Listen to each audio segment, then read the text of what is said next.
Josh Walsh, my friend, here we go again. Can you believe it? You're back again, man. You're my favorite Texan, man. Thanks. I appreciate that. Well, I'm glad you brought that up because we've been kind of toying back and forth a little bit about getting you down here to enjoy some Texas brisket and some I've heard ribs. legends about Cowboy Bob's brisket. So, oh, dude, let me tell you, I would be thrilled to fire up the big egg for you and put some ribs on and some briskets and sit around and talk jazz like we're going to do today. You're not going to have to twist my arm very hard. I know it. So, all right, man. Hey, I'm really excited because you and I have been talking about getting together periodically throughout the year and spotlighting different musicians, artists, and a specific transcription, a recording. And man, I tell you, you took the ball and ran with it because, oh my goodness gracious, we have on slate today Ben Paterson's "My Shining Hour," and what an epic transcription that you have completed and done. So I'm going to just turn the microphone over to you for a second. Let's just talk about how you selected this tune, this solo, and then we'll go from there. So the mic's all yours, my friend. I'm an Oscar Peterson fan. Who isn't? Right? Yeah, and right. I often, when I study Oscar Peterson, I learn little things, but it's so overwhelming for me at times. What stood out to me about this one is, one, how Oscar it sounds. It is from an album in 2012 he called Blues for Oscar. And it sounds like Oscar in so many ways. But at the same time, My Shining Hour is not a harmonically complex tune. It's full of, at least the way that he has arranged it, it's full of 5 of 5s or 2 5s. It's 2 5 1s all the way through, basically. Right. And so it's not Lush Life, right? It's got tons of like crazy harmonies and stuff in there, right? It's really approachable from a harmonic structure, and everything interesting about it comes out of the way he creates the solo lines. And I listened to it, and I listened to it again, and I listened to it like 3 times in a row the first time I heard it. And I was just like trying to figure out what I was hearing because it was so bluesy, so beboppy, so much like Oscar that I had to sit down and figure out some of it. So I sat down to just kind of like cherry pick a couple lines here and there about things that I liked, and then I heard that same motif repeated like in the next head, and I was like, oh, I wonder how he did that. And next thing you know, I have most of the transcription down except for a few key sections, which I'm still sure are not correct. And I was like, wow, I should really like try and finish this. So that was the goal, was just to kind of get through the end. I shall say, I don't normally transcribe entire tunes like this. This is a very rare thing for me to do. Right. I was learning stuff from basically every phrase that he had, and I was just like, okay, I'm just going to do this one. Wow, you picked a good one, man. It's fantastic. So, I thought, we had talked about, My Shining Hour, as you have mentioned in our discussions. It's really kind of associated with, most people think of it, you say My Shining Hour and they think Frank Sinatra. Yeah, it sounds like this. Let's see. My shining hour, calm and happy and bright. I mean, it's great. Yeah, it's Frank's lovely. Classic Frank. Yeah, but it's not what Ben's doing. No, it couldn't be more opposite, right? Of what Ben plays with the same thing. So we're going to listen to Ben. We're going to listen to this this solo, this treatment of My Shining Hour. But before we listen to it, we should let listeners know that they have access to the transcription, so they can follow along with it right now as we play it, and kind of have it in front of them as we break it apart here today. Correct? Yeah, my mission is always to like inspire you to learn to play music, right? So the transcription is free. You can have it for free. I think you'll put it down in the description. There's a link. You can just download both the lead sheet I made of Ben's version, which has his chords and his structure, as well as the note-for-note transcription. Right. Fabulous. So, yeah, those will be in the show notes, and you can also access that through your website as well, correct? Yes. Yeah. Yeah, it's it. So, So you go to jazzlibrary.com/jazz piano skills. It's right there. But that's the same link we can put in the show notes. Yeah, right. Awesome. So, all right, should we fire it up and take a listen to this? It's about, what, 4 minutes? It's like 4.5 minutes, 4 minutes. So Well, hang on, it's worth it. Yeah, absolutely. I'm going to enjoy my cup of coffee as we listen to this, so let's do it. All right, hope this comes through.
That's crazy.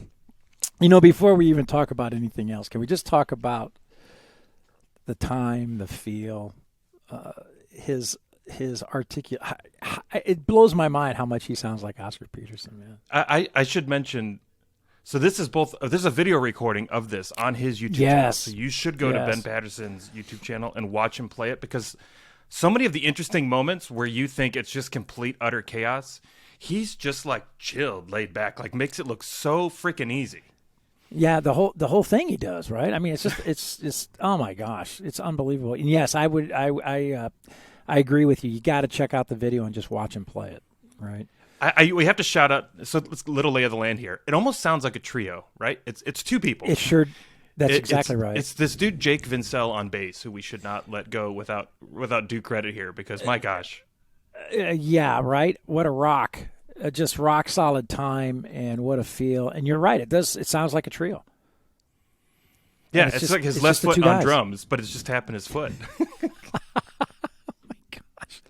I love it, man. Yeah, if you're not, if you're not tapping your foot during that, then you have no pulse, man. You're like dead. I mean, that's unbelievable. I don't know how that swings so hard. So you asked if I would come in and talk about this, and I have to say, I love talking about this, but I'm a little bit overwhelmed as to what to talk about because there's so many things in here. Yeah. One of the most interesting moments to me is just the form. So he alternates between the key. We're in the key of E flat, and we start E flat major, but every other time through he alternates between E flat and C major. And there's a really fun bluesy playoff that he does. Yeah. Landing on the E natural versus resolving it back to the key of E flat. It gives you that kind of minor third bluesy rub just by switching those keys. It's so refreshing, the switch. I loved it too. That's one of the very first things I picked up on. I was like, wow, I just love the alternating keys. And you're right. There's so much to talk about in this solo. So where do you think is a good place to start, man? Well, one of the things that I picked up just as a general thing throughout the entire progression, maybe we should start there. It's looking at trends throughout the whole song instead of specific moments. And it's his comping. Yeah. So he doesn't play like a Charleston comping. He doesn't play a red garland comping pattern, right?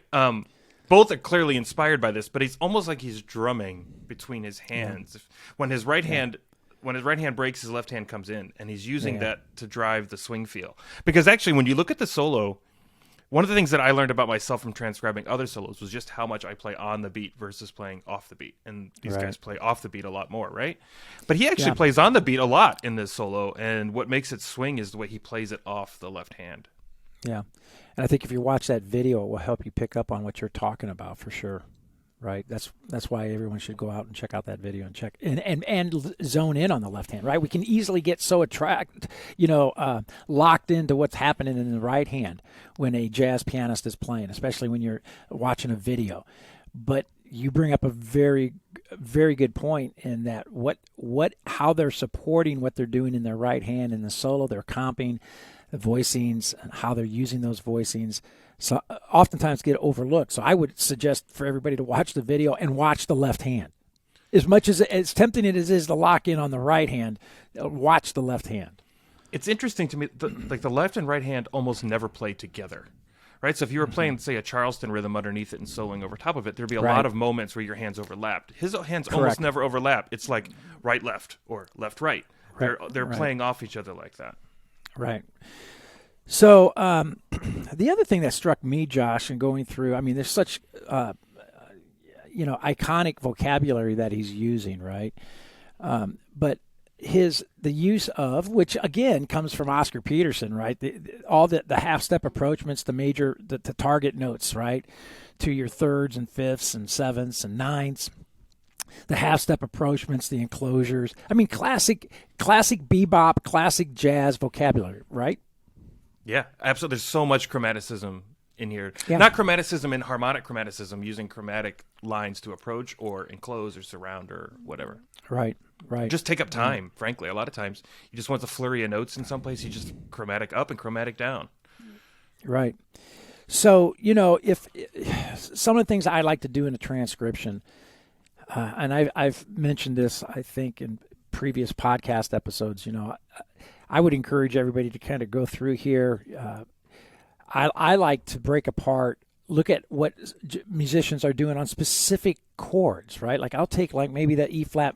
How does he treat E flat major 7 through this entire tune? Or how does he approach the 2-5, a 2-5-1 progression through this tune? And I would actually extract those elements out of the transcription and examine those with regards to what are his entry points to that specific sound. How does he resolve? How does he? What kind of motion does he tend to lean toward? Is he using scale motion, arpeggio motion, a combination of the two?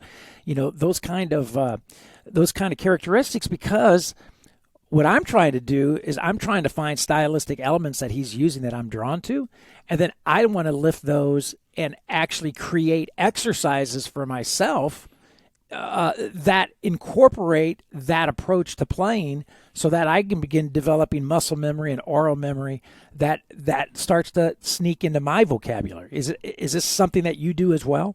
Oh yeah, totally stealing from them. Absolutely. Yeah, he has this right? riff. Actually, this is one of the ones I took. Let's see. He does this thing several times. Yes. Right. Yeah. Where all he's doing there is he's highlighting 5-1 5-1 and approaching it from a chromatic above, 2 chromatic notes above each note. And he does that. I think there's 3 or 4 times in this arrangement where he does exactly that move to kind of change registers. Right. And simple little things too, like, if look at measure 71, and it's on a C major 7. And this is what for all the listeners here at Jazz Piano Skills, and you're trying to develop your jazz articulation, your jazz feel, some jazz vocabulary. Look at the simplicity of this on C major, right? I love it. The 5th going up to the root. I'm starting on the second count there, right? Second beat. Right, with the little bebop, with the little B flat to the B natural to the C, right?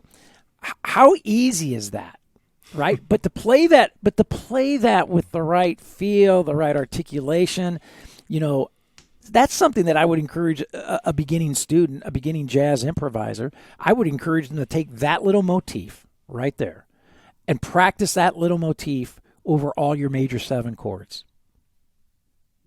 Just that. And to be able to play that, and I would say when you play it, make it sound like Oscar Peterson. Can you articulate that and play that like you're hearing Ben Paterson play it, or like you hear Oscar Peterson play it? The other thing that's interesting to me about that measure, I have a whole note about that measure actually, is when he includes that B flat, which is the passing note in the bebop scale, like you were saying. Right.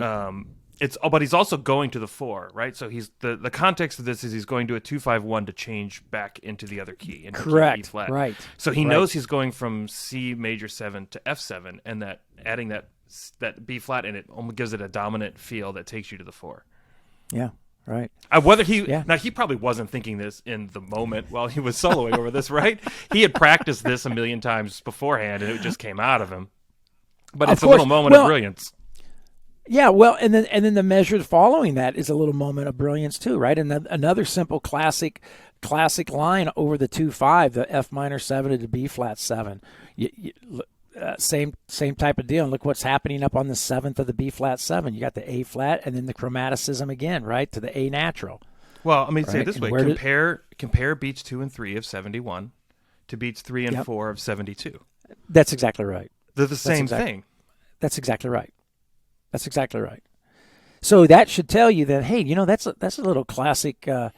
That's classic jazz vocabulary. I should actually start practicing that and getting it under my hands and in my ears, and I would be surprised it starts to sneak into my my own playing, right? So this is what I'm talking about, finding these little gems, these little nuggets that are buried in the solo. Because like you mentioned earlier, you can get overwhelmed, right? I mean, you take a look at this solo and you go like, we're saying, where do we begin to talk about it? Can you imagine a beginning jazz student going like, begin to talk about it? Where do you even begin to try to understand how to utilize it to help myself develop as a jazz pianist? There are some solos that you listen to the song and you go, wow, what the heck did I just hear? And then you go through and transcribe moments and you look at it and you're like, what the heck am I seeing? But that's not the case with this one, right? Like this one, right.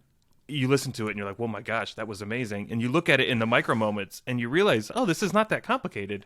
He's actually like using really simple ideas and he's just using them in brilliant ways. Now, can we talk about, since we just left off on 71, 72, can we look at 73 because this is one of the most interesting parts of the whole thing for me. So we just changed keys into E flat. Right. So he has this motif where he starts on the 5 of E flat and so he goes from B flat to E flat. Now, he's resolving that E flat is going to a C7 chord. So he's playing a sharp 9 over a C7 chord right there. So that's a very colorful note. And then he reverses the motif in the next bar. He goes from the E flat back to the B flat, and he resolves it to the 1, to the B flat on the B flat chord. Yeah. And that to me, like, I never think of that stuff while I'm playing. It's so simple. It's like a mirror image. But I would have been afraid, I think, to play that E flat over that C7 chord so prominently in the front of the head of that. I think, you're not alone. I think a lot of folks would be afraid to do that. And not only play the E flat, but hey, how about this? Let's double that E flat. Right. Which is very Oscar. This is very Oscar-ish right here. This was one of the things that, I learned back in music school from my band director. I was a trombone player. Did you know this was a professional trombone player at one point? He said, when you have a note that good job switching to piano, man.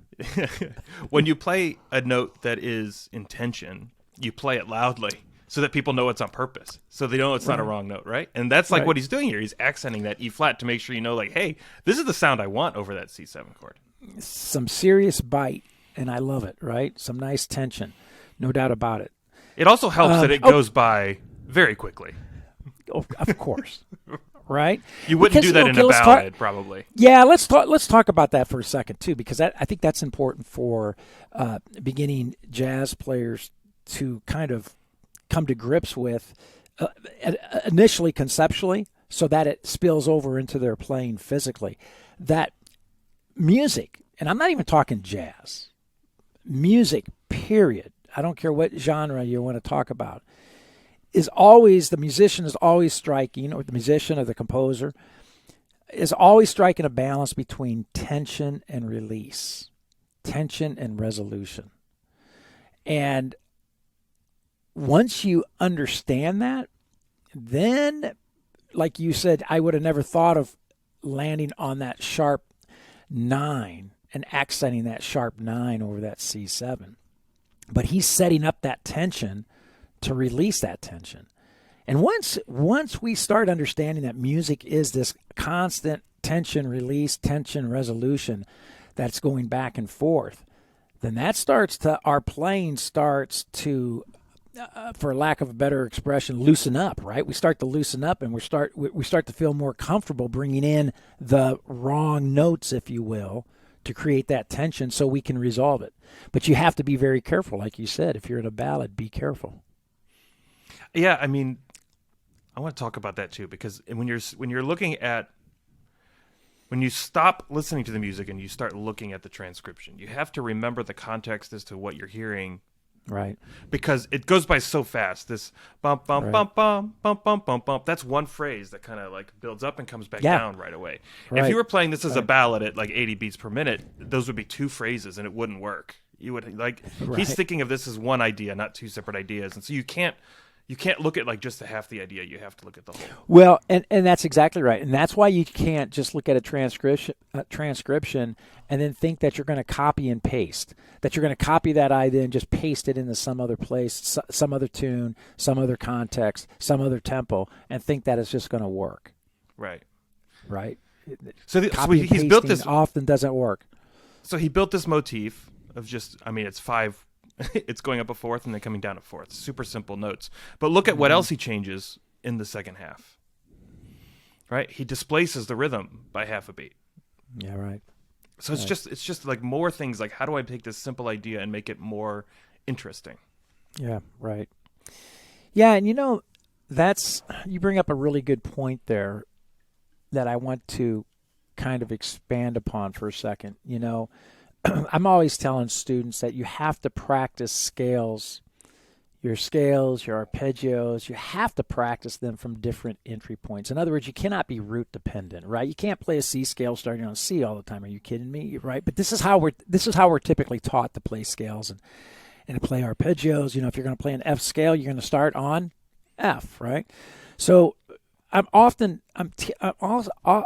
talking about, vary your entry points when you practice. Intentionally start practicing scales from the 3rd to the 9th, or from the 5th to the 11th, or from the 7th to the 13th. Don't always just be playing from the root. Well, the same can be said, and it should be said, don't become beat dependent either, where you're always starting a phrase on count 1 or count 2 or count 3 or count 4. We should be practicing starting a scale on the and of 1, or starting a line on the and of 2, or on the and of 3, or on the and of 4. That we don't want to become beat dependent either. Yeah, absolutely. I 100% agree with you. What I was pointing out here was that I thought it was interesting that he just echoed the motif back. He mirrored it back, actually. But then he just placed the rhythm to make it more interesting. Yeah, and I guess my point is that the reason he can do that is because he's comfortable doing that, because he's practiced that, right? That's something like you were mentioning. I don't think he consciously said, okay, I'm going to now displace this motif. I'm going to start on the and of 1 and right. This is a feel thing. This is an articulation thing. This is something where his hands and his ears have been here before, and that's happens in practice. Okay, so I have another observation. Okay. You might disagree with me on this one, so this could be fun. I would never. It appears to me Josh. in cases that he doesn't even care about chord tones. At the end of his phrases, he cares greatly about ending his phrases in interesting places, interesting chord tones, color notes. But oftentimes his lines start in places I wouldn't think to start, like on an F sharp in a D minor chord. Like he starts lines in very strange places, and he either uses them as like chromatic notes or enclosure notes, like we talked about before. But oftentimes he's just worried about staying in the right key, in the right tonality, and not even worrying about whether the notes I'm playing fit immediately under the chords. He always takes you home. Right. All right. So you want my thoughts on that? I want to see if you disagree. I think you do. I totally disagree with you. Awesome. But I do, but I don't. But here's why I say that. I actually think because he's so locked in on the harmonic motion and chord tones that that the wrong notes, if you will, I call them wrong notes because they're not wrong notes, right? I mean, there aren't any wrong notes if you know how to play inside outside.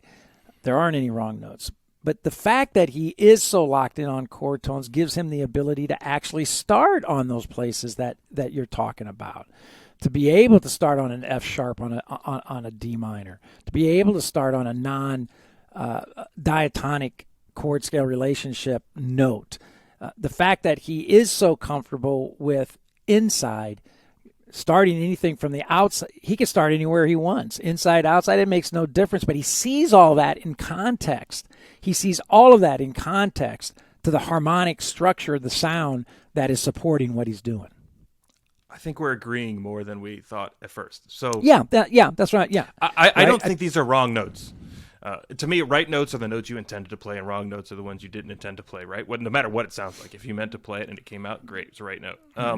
So let's look at a real example. Look at measure 39. Okay. 39. All right, I'm there. I'm there. Okay, so he's playing E flat major 7 chord, and just look at what notes he's playing. What do you see when you look at that line? I see an incredibly diatonic line. Right. Yeah. I see a half-step approachment to the third. Right. Chromaticism from the ninth to the third. Yep. All right. And the chromaticism that's there is generally moving you up toward a chord tone, like in measure 40, the A flat to the A. Yeah. Right. Is a. But I don't see anything odd here in this measure. I can tell you, I've played a lot of songs in the key of E flat. I almost never start a line on C. And that's not that C isn't in the key. I think of that being like an E flat major 6 sound more than an E flat major 7 sound. Maybe this is my own. Right. Need more time in the woodshed myself, but yeah. Yeah, I get. Yeah, right. It's kind of unorthodoxy, right? Meaning that we do want to, as we develop, as a beginning jazz pianist. I remember I would literally lock into. First of all, I would always hug the melody of a tune when I was improvising because it was a security blanket because I didn't have any vocabulary, so the only vocabulary I had was really the melody of the tune, and my improvisation started with just kind of manipulating the rhythmic interpretation of that melody and maybe doing some little crush tones, little approach tones, which he does throughout this solo, by the way. All over. Yeah, right. And then when I started to branch off from feeling like I could scoot away from the melody a little bit more, I was very chord dependent. I mean, like launching from the root or from the third or from the fifth or the seventh of the chord or the harmony. And then from there, it started to become, I started gravitating toward more this kind of stuff, launching from, the 13th or the 9th, the upper extensions, starting with the upper extensions as opposed to starting with the primary chord tones. And then from there, I started incorporating half-step approaches to those chord tones because I started to realize that the half-step is the greatest source of tension in music, the half-step. And that I figured out these jazz musicians are using that half-step to their advantage to create this tension and release, this resolution that I was just talking about earlier. So, but I agree with you. Starting, most jazz students when practicing are not starting lines on the 13th and are not starting on the and of one either. Actually, and the more, then maybe I didn't pick the best example to point out. But this one, I bet that Ben was thinking he's starting the line on D, on beat 2, and he just put the C in there like a ghost note, like a rhythmic placeholder to launch him into it. I would concur with that. I absolutely think that's he's seeing the 7th there. Yeah. Right? He's seeing the 7th. So, which goes back to what I think we were just talking about, right? I do think he's very aware of the chord tones, the primary chord tones. And you know what's kind of funny about that, Josh? I see the primary chord tones now. The way I see the primary chord tones when I'm practicing, I see primary chord tones as the root, third, 5, 7, 9, 11, 13. I don't even think of it as upper extensions anymore. I just think of it as root, third, 5, 7, 9, 11, 13. And I could start from any one. I could start from any of those. I practice starting from any one of those notes to create vocabulary. So I want to play you a section here, and I want you to explain what's happening. Since you're the almighty. So are you going to that? Are you going to that? No, I know where you're going, man. I'm not going there. I promise you, I'm not going there. I'm looking at measure 61. Okay, 61. Okay, I'm gonna play a few bars leading into it. Okay. Ready? Yeah.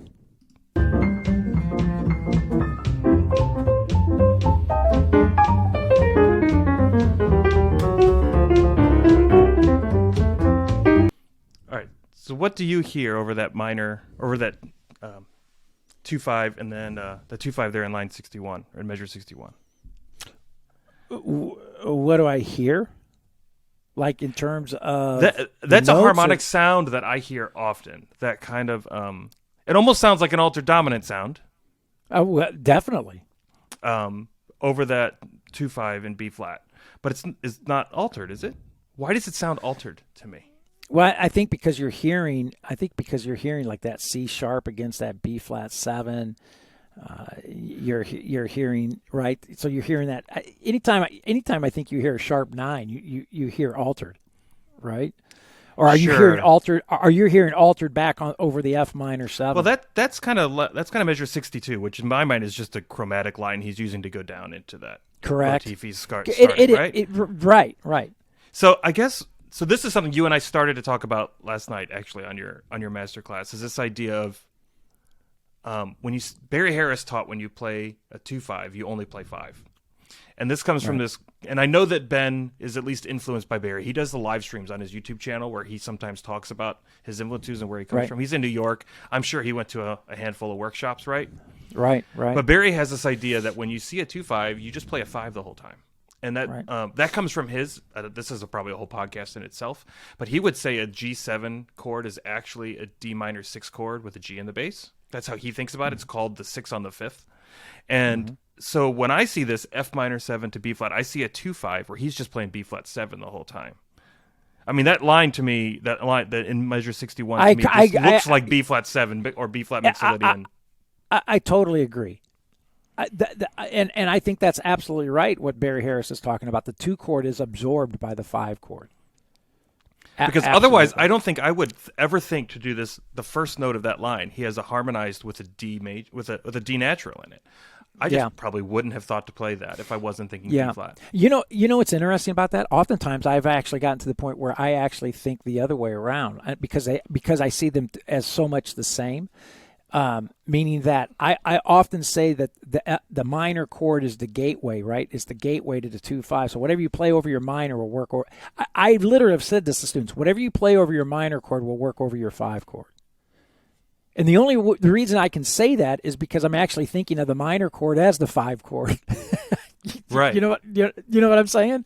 So that's I get totally what you're saying, and I think that's exactly what's going on here. I think the tension that I hear though is the bass playing B minor, his left hand I'm playing F minor, I'm sorry, and his left hand playing F minor, but his right hand playing B flat just gives you that such a cool bluesy tension that he then resolves down that chromatic line. Well, and when you have the F minor with the B flat underneath, see, I hear a lot of suspension there, a suspended sound, right? So, yeah, absolutely. Which I love as well. So yeah, you say Barry Harris says minor 6. The minor 6 is with the G underneath it is a dominant chord, right? I think, well, if minor 7 is the dominant sus chord. Okay, yeah, basically the same idea. Same idea, yeah. Yeah. Exactly. Barry fascinates me, and I've done a lot of this on my YouTube channel, by the way, because Barry never thought of anything above a 7. Everything was major 6s or minor 6s, basically. He didn't think extensions, alterations at all. And to get to his level of playing, it's really interesting to see how somebody else looks at the. But I bet he thought 2, 4, and 6, which is 9, 11, 13. Yeah, he thought about these 6 on the 5th concept. Again, this is probably a whole nother discussion as to how. Yeah, right. But my point being is that 2, 4, 6, 9, 11, 13. It's all right. He played those notes, but he just thought about them. So if he saw C major 7, he would play a G major 6 chord in his right hand. Right. All right. Hey, I want you to take a look at measure 100. Okay. Yeah. What do you see there, man? Tell me what you see in measure 100. I'll tell you what you see. An incredibly simple line. Yeah, very, very. Yeah. I'm sorry, I was looking at 101. I measure 100. Yeah, very simple. Almost just an arpeggio. It's ridiculous, right? It's ridiculous, and I would encourage every listener just go play that little line. Just play practice measure 100 over every dominant chord. Just do that, and make it swing and make it feel right. It's so much simpler than you would learn from most other books. My teacher, a great author, Jeremy Siskind, tells you, end a line on the 3, the 7, the 9. He's starting on the 5 and ending on the 1, right? Yeah. It's so simple. It's so simple. I'm gonna tell you a little story that just happened to me that magnifies what I'm getting at with this measure here. I can't even believe I'm sharing this with everybody. So, I recently got a trainer, man. I'm trying to get fit. I'm getting old. And when you get old, you start worrying about getting fit because you actually see yourself getting old and you go, okay, I got to pump the brakes here somehow. I got to pump the brakes. So I'm working with this trainer and working on mobility, strength, conditioning stuff, right? And has me doing a lot of really fundamental basic stuff that's so important. And so this last week, as you know, I was out east in New York, New Jersey, visiting my son.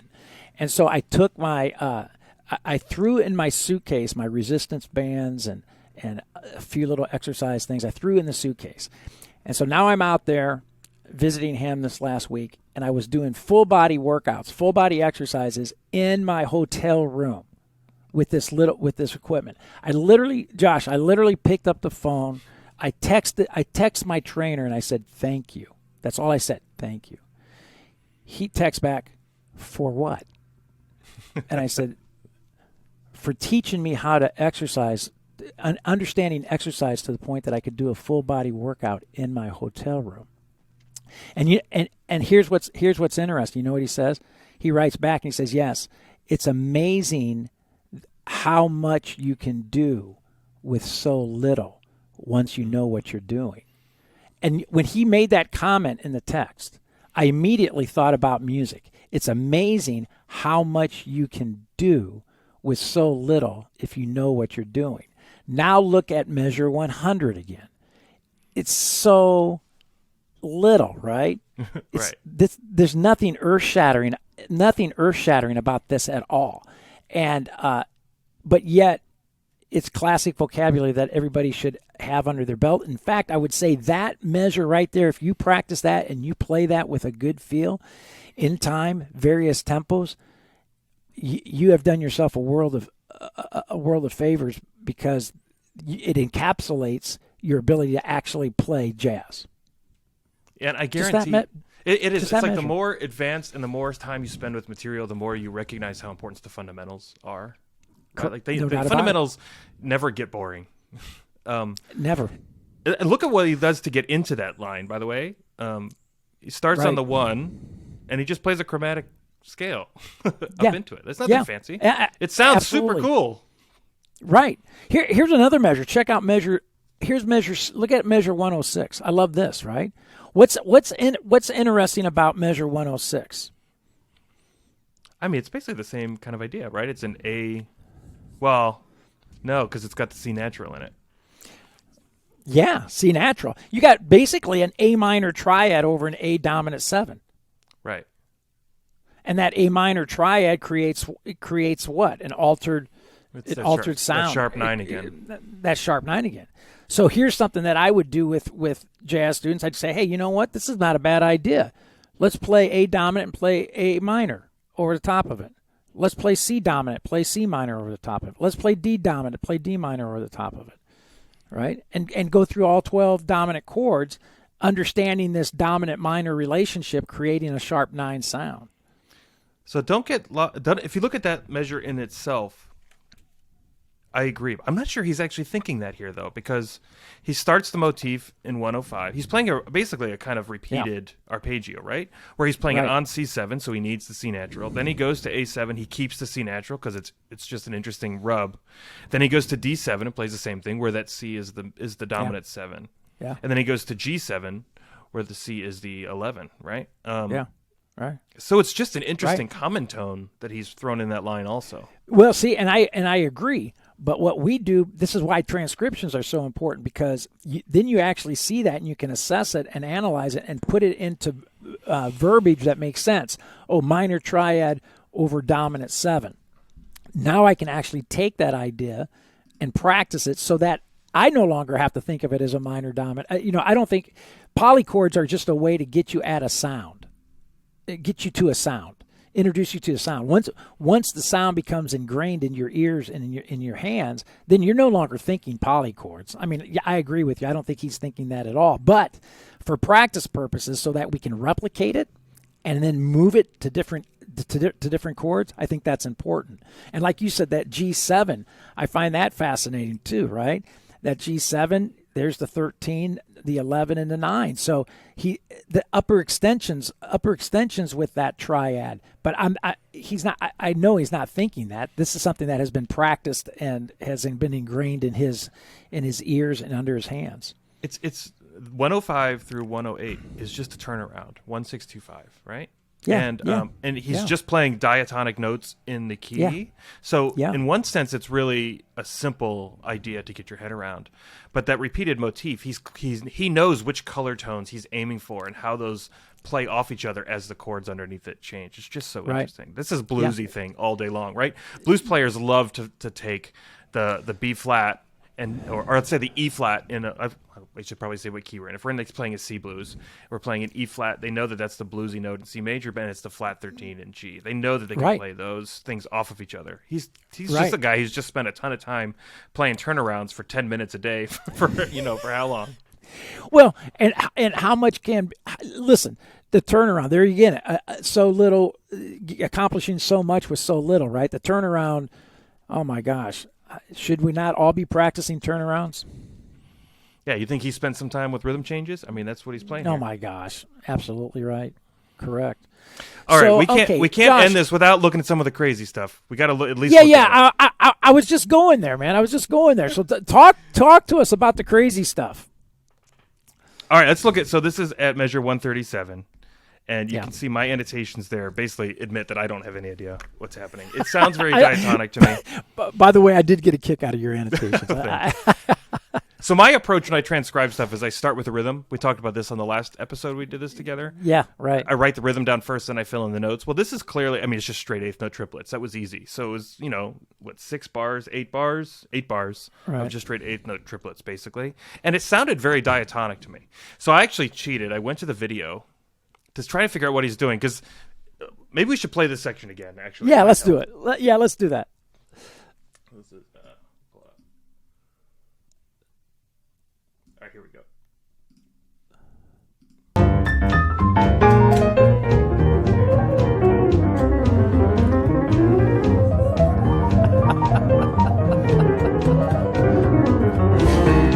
Oh my goodness. So, what part of what makes this sound so cool is he's doing two hands, but he's Right. not doing the two-hand melodic stuff that Oscar's famous for.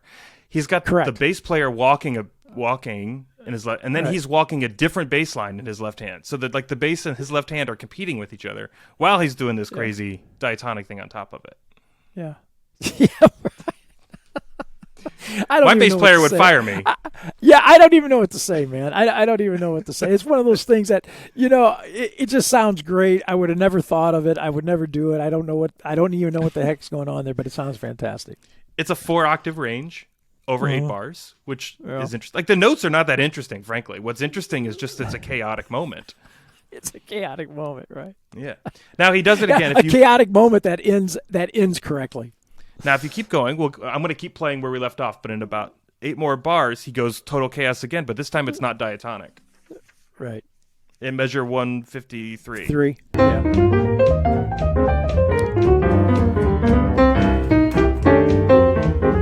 Here we go.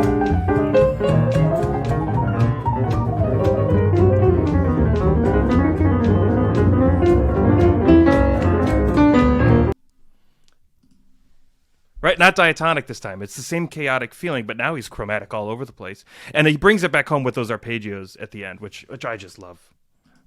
Yeah. The Very interesting, right? where he ends on the sharp 5 to bring you down to the 5. Josh, you should email Ben Paterson and say, just what the hell are you doing here? Well, I tried this actually. Did you? No, so I mentioned Ben has a live stream on his YouTube channel. He's very approachable, by the way. He's such a kind person. And so I sit on his live stream, and I did what's called a super chat, where you throw $10 in and you put a chat message in, and you hope that he answers the question because you paid him for it. And my question was basically that, like, hey, I'm looking at my shining hour, this timestamp, this measure number. What the hell are you doing here? And you saw his face as the comment came up, and he just kind of, how am I supposed to answer that? And then just moved right on. He didn't answer it at all. Didn't even acknowledge it. I know he saw it. I will put money on that he saw it. Now, I on my YouTube channel, I have a transcription video version of this as well, where I have kind of like Mickey Mouse Club, where I have the notation going underneath the recording, and I know he's seen it. So he's aware that I'm up to some funny business trying to figure this out. But Yeah, because there's a secret to the sauce here, man. There's a secret to the sauce. I'm telling by the way, you. we're kind of. I mean, there is a culture of jazz of like transcribing each other's stuff and talking about it. So we're not stealing anything here, but we should give a lot of credit to Ben. He has on his website, he has an amazing recording also on his YouTube channel of Isn't She Lovely, which you should look at. It's equally amazing to this one. And he sells a course for like $25 where he walks you through his solo from his own thinking. It's totally worth the $25. And we should support him. No doubt. Totally should go Right. support him on that. I learned so much. It's like an hour-long video you buy for $25, and he plays it for you and shows you exactly note for note why he's doing what he's doing and how he's thinking about it. Oh, that's fantastic. Yeah, but I cannot play this section. Every time I just fall and laugh when I try to play it. Yeah, see, now you're looking at you're spending time on that crazy stuff. I'm spending time on measure 173 and going like, man, I want to get this line down. And here's another great example of what I would tell jazz piano skills listeners learning how to improvise. 173 is another measure I would lock in. I would grab that measure, and I would literally would practice playing that line over my major 7 chords. And check out what I agree with you. I am sharp 11. I am certainly riveted by the fancy stuff, and it's fun to break down and dive into it. But you're right. Like when I'm deconstructing this for things to practice myself, I'm doing the same thing. I'm looking at the simple lines. Yeah, yeah. I want to ask you about one more thing before you hang up on me. Yeah. Okay, so let's fast forward way to like measure 206. 206. So in measure 207 is this fun arpeggio down over a minor 2/5. I hear this sound all the time. I hear this a lot in Artatum. I hear this a lot. Let me play it. Okay. It's starting at 206. You're going to... Yeah, I'm going to start playing a measure or two before that. Okay.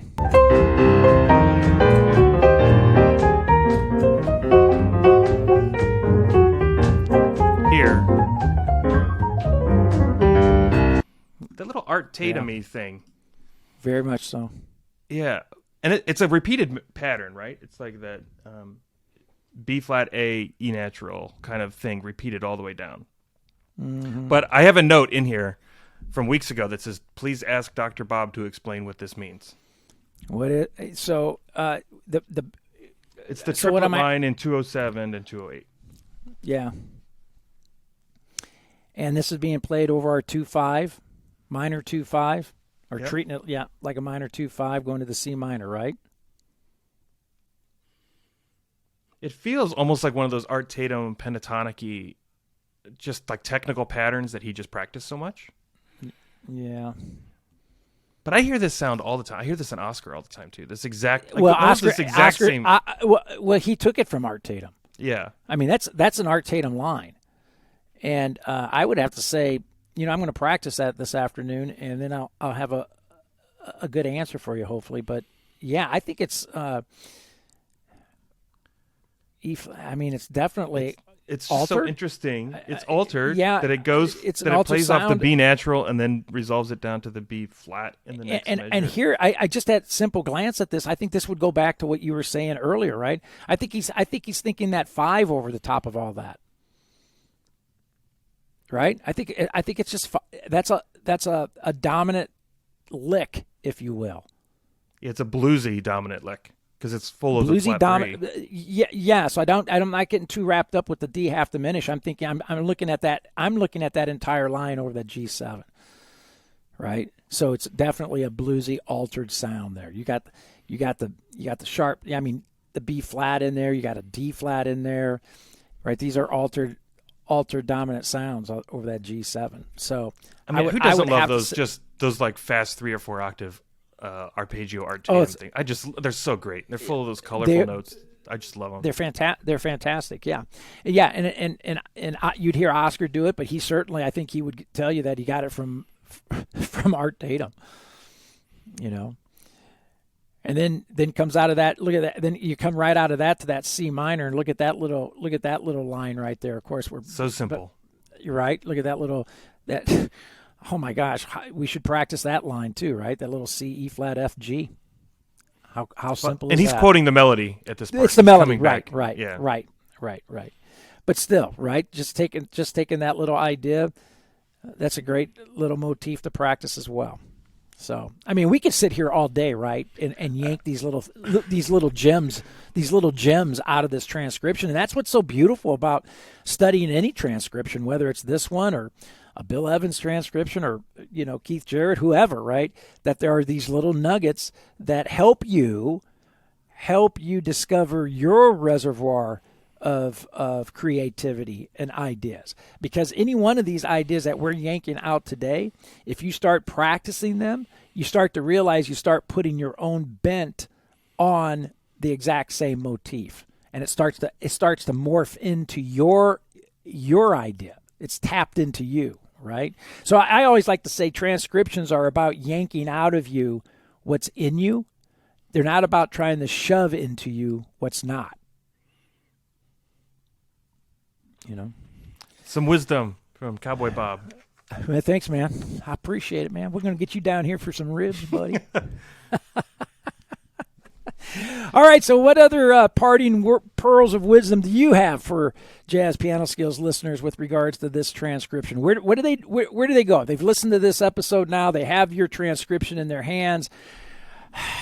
Now I would say study it. Don't just try to play along with it. That's what a lot of people I see do with transcriptions is they pick them up and they just want to play along and they don't really understand what they're playing. No, that's not what this is about. Pick 2, 3, 4 measures and figure it out.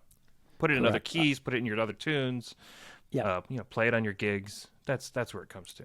Yeah, I agree. I think everyone should be approaching any transcription with the idea that I'm about to discover more of me. I'm about to discover more of me, and Ben Paterson's going to help you do that. That's really how we should be approaching this. So, Josh, I can't thank you enough, man.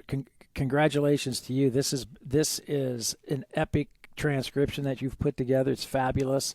I love that you've made it accessible to everybody out there, that they can get their hands on this and download it, print it, and study it, like you said. It's a gem. It's a little pot of gold that I absolutely encourage everybody to take the time and spend some time studying this. And also check out Josh's site. You got tons of resources there, educational resources for folks to tap into as well, correct? I would say if you want to follow me, the best place to follow me is my YouTube channel. Just go to YouTube and search for my name, Josh Walsh. Hit the subscribe button. That's quick. Right. That's become my full-time career. It's kind of funny. The jazz website stuff is fun. But my whole mission right now is just how do we inspire kids and adults to bring some creativity back into their life? So many people become accountants or lawyers or whatever, and they live in the analytical world all the time, and they lose this creative side of them. And so this is my mission is to try and reinvigorate some of those things. It's not all jazz, by the way. Like my video this week was on Stevie Wonder. Gotta hit people with the music that they enjoy, but I'm having a blast and I would love to have it. There's an amazing community in the comment section of those videos, and I hope you guys will join in. Yeah, man. I just drove over here today listening to George Strait, man, on the way to the office. I love it. It's fun. I guess if you live in Texas long enough, you can't help but to check out George. So anyway. All right, Josh, this was awesome, man. This was so much fun. I appreciate it, and we'll have you back on here again very soon with another transcription that we can dive into and take a look at and see what we can discover, learn, and play. Did you see how I maybe did that, next man? time we should do this in person with some brisket on the table? Oh my gosh, how fun would that be, dude? How fun that. Send me the invite. I'll be there. Yeah, and a cold Shiner Bock on top of that too. All right. So, all right, man. All right, Josh, take care. Thank you, my friend, for coming on and sharing your insight, your wisdom, and your gifts with us. We really appreciate it. Thank you so much. You got it, man.